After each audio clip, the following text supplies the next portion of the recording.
Hey, what's going on, guys? Welcome back to the channel. I did want to talk about my scouting here. We're in week 14 of 14 in this Seattle Mariners franchise. The year's 2026. So we've done a couple of different drafts here by this point. This year I was really focused on getting position players. We hadn't found a lot of good position player talent. A couple of guys here and there late rounds, but I went all in on position players. I didn't scout a single pitcher. I tried to discover some guys. Found a few guys here and there, but anyway, let's just jump in. I want to show you kind of the plan for scouting as we move into the final week and see who we're going to finish up. So these are two guys that I looked at, obviously. Santiago Orozco, a left fielder. I like the potential, but there's not a lot on here that really jumps out besides the speed. His defense is solid, his hitting's solid, but nothing that really jumps out. I don't think he's really worth a pick, especially where he's at number 100. That is a spot that we are going to be around. I think we're at 101 there for that draft pick. So Lance Brady was a guy that we were interested in, 75 to 90. Kind of another same thing, like a lot of decent stuff to look at, but you know, he hits lefties okay. He's got a decent arm, but just nothing crazy. So I don't know what's going to happen there. But I'm going to jump right in. I'm going to show you the prospect list. This is everybody that we've looked at, and this is kind of what we've ranked. So obviously we're at the 25th pick and the 32nd. We got that bonus pick because of Harry Ford winning the Rookie of the Year. So the first guy that I really looked at, he came in at 20th, Johnny Crosby. He's going to be our number 1 overall pick this year. If he falls to us, I think there's slim to no chance that he falls to us. I think he was already ranked 20th. We're at the 25th. I just don't see it happening.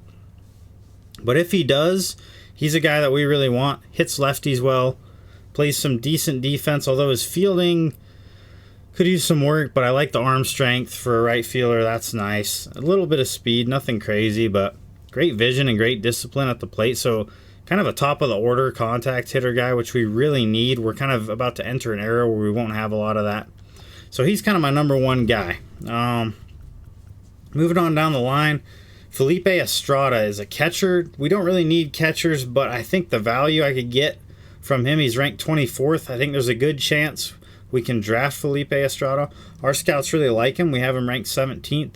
We're going to finish up his scouting when we go into this last week because I really want to see what he can do. But yeah, look at the bat. I mean, this is a guy from the DR, 5'11", 173. Got contact and power against both sides. Got decent vision. He's got good arm, too. So a lot to like there. Kind of everything you want in a catcher. Obviously, the things we can't see when we're scouting, we can't see the injury risk sometimes, depending on how much scouting we have. And we can't see the clutch factor. We don't know his injury risk. We're going to continue to scout him this last week. So I'm going to do that right now, actually.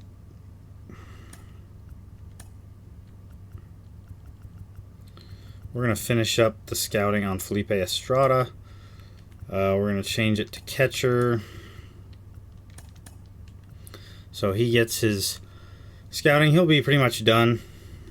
And then Lance Brady we talked about. Okay. So we talked about Crosby. Moving on down the line here, there's not a lot of talent that we were interested in at the top of our draft. We really wanted to build our position player depth. So the next guy we looked at, he was ranked 29th by the MLB. We have him ranked 31st, Alfonso Madrid. I think he could end up being pretty good. There's not a huge ceiling for him, but I feel like the floor is pretty nice, and he could be pretty close to big league ready. Once again, he kind of fits that contact hitter profile, little speed, little arm strength as a right fielder. I really like that he's got a little bit of pop, like not a lot, but he's not going to be well below average in the power department, so that's kind of fun to have. And you can see his arm strength, if he's on the upper end of his ratings, is going to be really, really good. So I'm excited for that. I think that's going to be a good pick. We're going to end up finishing the scouting on him. And we'll change our positional needs to a right fielder. So those are the two guys we're going to finish on as far as our scouting. I just want to build the interest from those guys. So moving on down the line. So those are kind of the two options in our first round. Aside from that, we might have to get a little creative depending on who falls to us. There is a guy that we discovered, Shane Westbrook here. As you can see, there's not a lot of position players. Drew Hirsch is an interesting one. But we have so much shortstop talent, I just don't know if that's really going to make any sense. But you can see aside from that, it's kind of interesting. Eric Kaminsky, I don't think he's going to fall to us. He might with his injury risk. We do have 2 picks in the first round. Might be worth taking a gamble on. I like the vision. I like the arm. I don't know. We'll have to see. But anyway, Shane Westbrook, a discovery guy. Found him in Washington, so he's close to home. You know, vision and discipline are both good, as well as his contact skills. The arm, not really there. A little bit of speed, good base runner, and then the fielding's okay. So, a lot to like here. Hopefully, he would come in at the high end of his ratings. The good news about Shane Westbrook is that his overall could be really good. He could be big league ready at age 21. And that would make things really interesting for us next year. Well, maybe not so much next year, but the year after when Lane Thomas's contract is up. Shane Westbrook could be a guy that maybe comes in and plays some right field for us. The only, reservation that I have with Shane Westbrook is just the arm. It's really not a good arm at all. But boy, the defense and the plate skills I really like. He's the exact kind of guy that we need at the top of the order, especially a right-hand bat with how we struggle against lefties. Could be really good. He might fall to second round. I don't know. So that'll be interesting to see how that draft goes. If we do not get both of our first-round picks that we want, then he'll probably be a good option to move in there. But we'll have to see. Let's see, moving on down the line. There's some interesting pieces here. We had the 61st pick, so we did some scouting. Another guy that I really like is Will Ludwig. He's a first baseman. He's got good potential. He's going to definitely be a solid big leaguer. Our scouts feel confident that he's going to be an at least above average big league first baseman, which is nice. Good contact hitting ability for what it's worth, and then not really anything bad. So he's just kind of solid all around. The only thing really is the power, which kind of sucks because first base, ideally you get some pop out of that position, but if he ends up being a good hitter, then we're okay with it. We like the potential here for him to develop, so that's not too bad. We also don't have any first baseman really in our minor league system. So this is kind of an interesting one. Obviously, he's in between rounds for us. Probably won't end up getting him, but we'll have to see. Here's one close to number 61, ranked at 58 by the MLB, Luis Espinosa. What do we like about him? We like the pop, baby. A switch hitter with pop always is probably a good move. The only things that we don't like about Espinosa, really, I feel like the floor is kind of low for him. He could end up being a 71 potential, which would really be rough for us. He is farther along than a lot of 18-year-olds, though, and he is a switch hitter. This is one that I would be willing to take a gamble on. He's got some speed. He's got some pop. He'd be a lot of fun to hit out of the top of the order. But the defense is a little bit shaky. Not terrible. He's a left fielder, so we can kind of mix and match there. But it is an interesting pick. I don't know if I'm all in on Espinosa, but it wouldn't be the worst thing ever. We also have Derek Reed right around number 60 as well. Pretty similar story. He's got a little bit higher of a floor. So you can kind of see he's supposed to be an above average big leaguer. The problem is his overall is going to be way down compared to Espinosa. But Derek Reed out of North Carolina, 6'4", 214, another switch hitter. So I like the switch hitting here. He's just kind of solid across the board. Nothing really jumps out at you, but the arm strength is great, which that's played really well for us, having Dom Canzone out in left field with the arm strength. So it is possible that he really turns into a guy with a bazooka out there. But once again, another interesting pick. Neither one of these guys I'm all in on, really, but could be interesting. The big one for me is just Espinosa being able to hit for power against lefties. I mean, that's exciting. But then we move on down. Henry Benitez, kind of the exact same potential as these guys. I think if we finished the scouting on him, it would end up being pretty close to the same. Once again, another 18-year-old. This guy bats right, throws right, out of the Dominican Republic. Hits lefties well, has decent plate skills, but the defense is really not great. But once again, he's a left fielder. No speed also, just kind of makes you cringe a little bit because it's like, what are we getting him for then? Just strict contact hitting. So if neither of these two guys are available, I think it falls into Henry Benitez. Moving on past him, though, this is where things start to get really interesting. This is where we start seeing some infielders. Jeff Varela, I think, is a very interesting player. I would have liked to have finished the scouting on him, but unfortunately we got him halfway. I don't know what his overall and his potential are going to look like. I'm thinking probably low 80s for his potential and maybe his overall high 70s. So he's a guy that could come in real quick and hit some bombs for us. He's got a lot of pop and a great arm. And so to me, if he comes in at the upper end, if he's into the 80s, so he's probably like an 85, 86 potential, he could end up being an impact player pretty quickly, especially with the pop. We like having right-handed pop. We don't have a lot of it on our team, so that could be good. But we're going to have to wait and see. And then Lance Brady was a second baseman. Just nothing that really jumps out at me from him. So I don't know if we're going to really be all in on that situation. I do kind of want to finish scouting Jeff Varela, actually, instead of Alfonso Madrid. We know what we're getting with Madrid, I'm pretty sure. So let's actually go in here and see what Varela does. Now, Varela was an interesting one because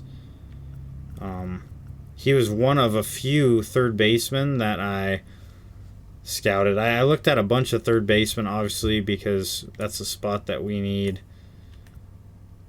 in the future. We obviously need third baseman. Luis Arias is nice, but he's going to become a free agent at some point. So that's going to be interesting. So Derek Reed there. We talked about Benitez, Lance Brady. Okay. So yeah. Then that brings us to David Castro, who's also right around that same spot, just a little bit behind Varela. Once again, 75 to 90, projects to be a solid big leaguer. Not really going to be a miss. The problem is overall is pretty low. And once again, he's just solid across the board, but nothing really jumps out. The arm strength is decent, so it'd be interesting to see. He's a big boy. I would love to see some pop out of there, so I don't really know. John Dahl's an interesting one. This is a guy that we never really got a chance to scout. He looks insane. I just don't know.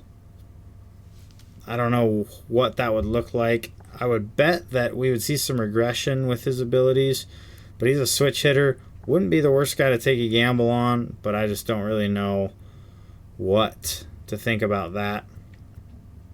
And Jerome Hoskins was another guy that we really wanted to look at. There was a bunch of third basemen that we wanted to check out, but we're kind of scouting the guys that we think fit the best. But if those guys are available, we might have to grab them. The one big find that I had in my discovery was Hendrix Barrero, a center fielder, 23 years old, so a little bit behind in the development, but guaranteed to be potentially an all-star if we can get him developed. Kind of a long shot. Center fielder, left field and right field secondary positions.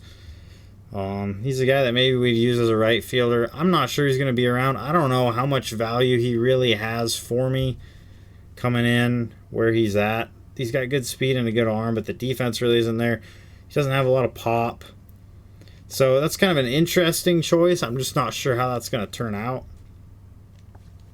Derek Hammer was a discovery guy. We're not interested in a shortstop there. Edgar Molina is an interesting choice, but once again, not overly great. Does have some good abilities to hit. Has some contact hitting ability, but we're just not really sure on that one.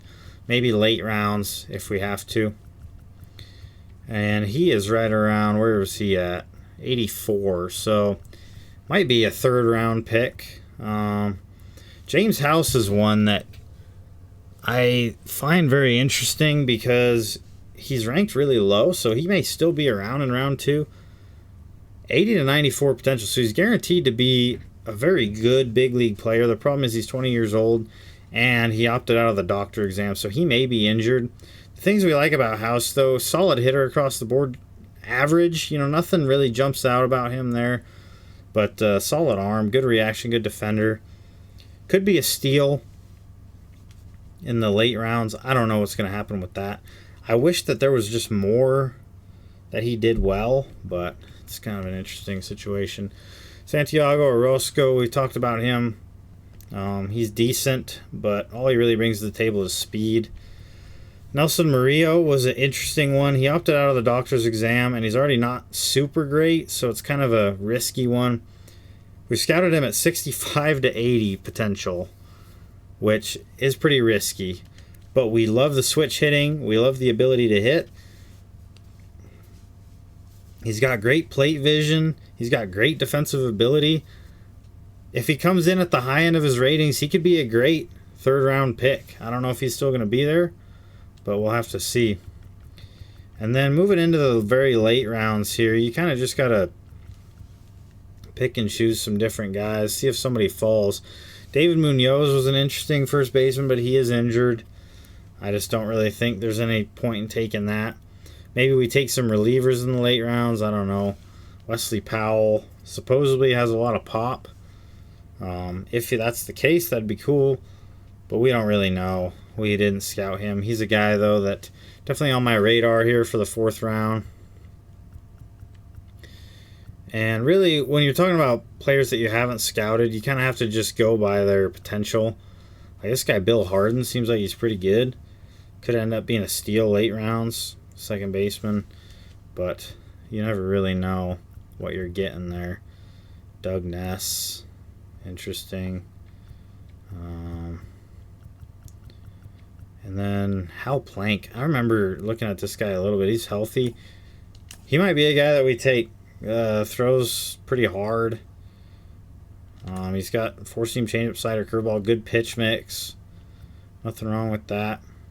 Sean Aubrey, also kind of a similar guy. A little more of a pitch break specialist. But aside from that, that's kind of our plan moving forward into the draft. We'll definitely make a video on the draft and we'll see how we do. I haven't had a lot of luck historically with drafting good position players, so I'll be interested to see if these guys are at least solid.